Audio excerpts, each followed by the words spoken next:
Welcome to Esoteric Recaps, March 1983. New Mexico's Los Alamos. A squad of police vehicles accompany an ambulance to Los Alamos Memorial Hospital while their sirens are blaring.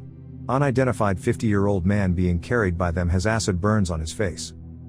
He is approached by a detective who asks him to identify himself and inquires as to whether he is a member of a satanic sect.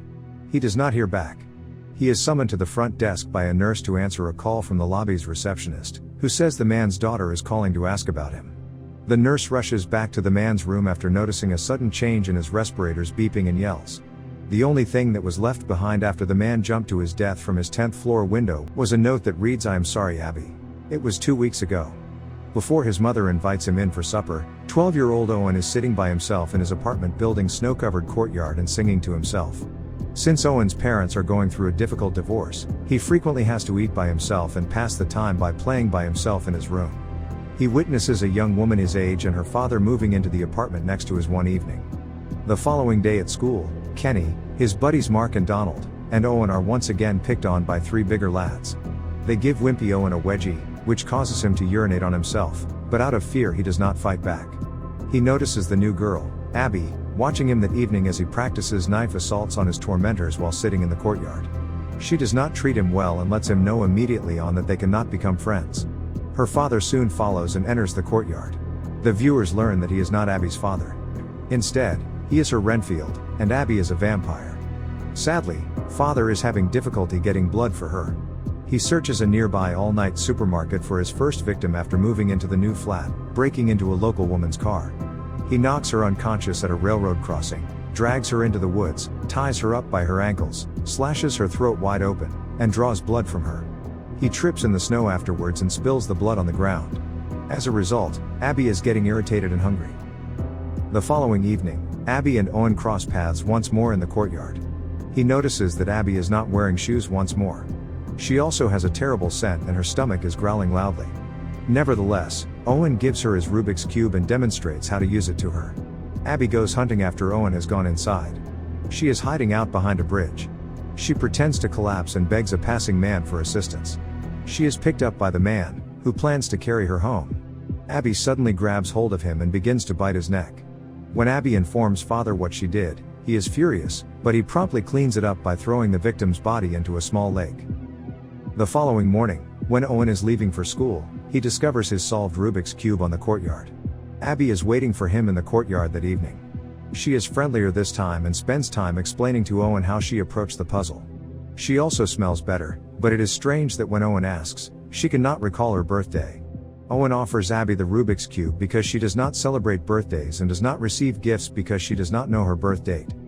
The next day, Owen is busy duplicating the Morse code symbols when the class is supposed to be viewing Romeo and Juliet.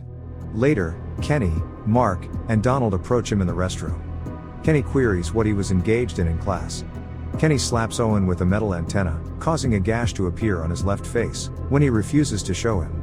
At supper, Owen subsequently tells his absent-minded and aloof mother that he fell during recess. As usual, Owen and Abby meet in the apartment courtyard following supper. Owen tells her the truth about what transpired when she notices the bandage on his cheek. She cautions him that he needs to hit them back firmly before they quit. Abby pledges to assist him if they do not stop. The Morse code that Owen duplicated is given to Abby. They hone their tapping technique that evening on the wall dividing their apartments. At school the following day, Owen enrolls in the weightlifting program. Later, he plays Ms. Pac-Man with Abby in an arcade. A now and later candy bar is what he offers her. She initially rejects one before trying one. Owen comforts her as he discovers her heaving on the sidewalk. If she were not a girl, would he still like her? Abby wonders. Owen responds, "I guess so," unsure of what Abby is asking. Father begins to feel envious as Owen and Abby's connection grows. He makes another attempt to get blood for Abby. This time, he decides to ambush the victim on the highway while hiding in the back seat of a student's car. However, his scheme is thwarted when Greg, a buddy of Jet, requests a ride. Father assaults Greg when Jet stops for gas and then drives away. They crash down an embankment due to the struggling youngster, trapping father under the vehicle and killing Greg. Father splashes acid over his face so that he cannot be recognized, knowing that he is trapped and going to be found by the authorities. Abby arrives at the hospital's front desk and asks for her father after learning that he has been admitted. She climbs/flies up the outside of the building till she reaches his window when the receptionist informs her that he is on the 10th story. Father opens the door for her and extends his neck. He leaps out of the window and dies after Abby takes his blood. The detective, who is on the phone with the receptionist in the foyer, overhears the nurse screaming at the nurse's station outside Father's room. By the time the detective enters Father's room, he has already perished after leaping from his 10th floor window, leaving only the letter, "I am sorry, Abby."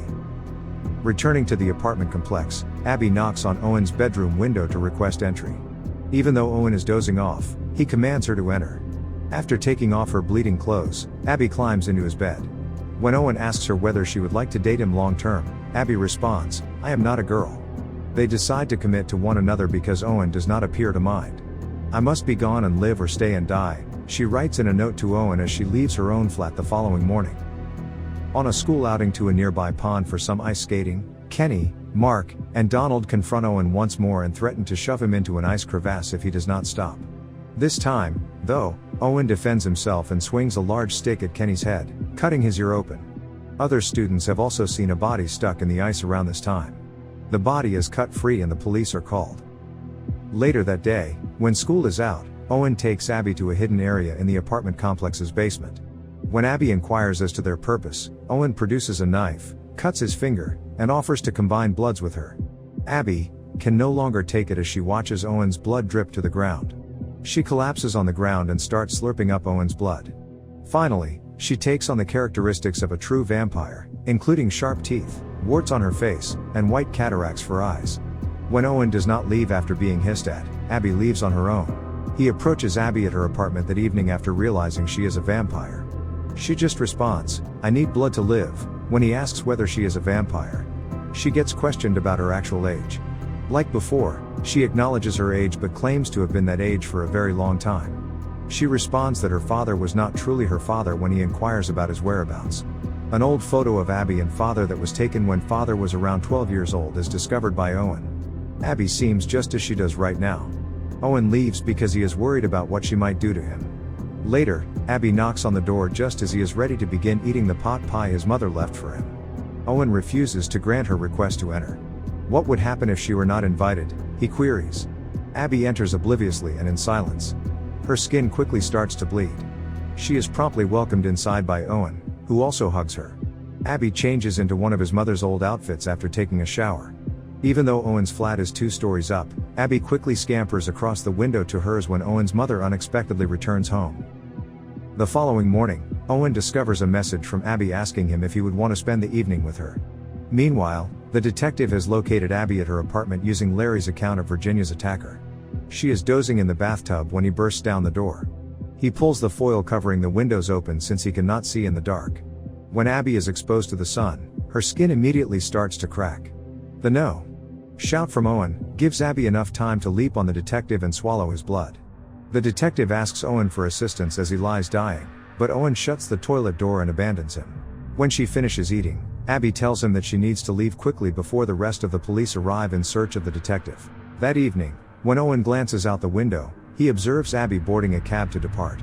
Owen resumes his boring daily schedule of going to school and coming home after Abby leaves. He is about to begin swimming lessons with Mr. Zorick one evening. Kenny, Mark, and Donald ignite a fire in the dumpster behind the gym while Mr. Zorick changes into his swimsuit and begins his lesson, causing him to leave the pool area unguarded. When Mr. Zorick attempts to put out the fire, they barricade him out of the gym and force him to return to the swimming pool, where Jimmy, Kenny's older brother, has ordered everyone else to leave and forced Owen to re-enter. Owen is given a choice by Jimmy. He may stay underwater for 3 minutes, or one of his eyeballs would be protruded from his head, Owen's eye for Kenny's ear. Jimmy then forces Owen under. Chaos suddenly breaks out at the gym. When Owen is underwater, he hears bullies yelling before Jimmy's severed head and other body parts fall into the water. Owen emerges from the sea after almost drowning. When he looks up, Abby's bleeding feet are standing next to him. On a train headed towards an unidentified location, Owen is seated. Outside, snow is falling. He is seated in front of a huge trunk. A rapping is audible from the basket's interior. Owen responds in Morse code before nibbling on a now and later. At this time, it is obvious that Owen has taken on the role of Abby's new manager and guardian, and the two of them are now on the move in search of a new existence. Like and subscribe for more videos and notifications. Thanks for watching.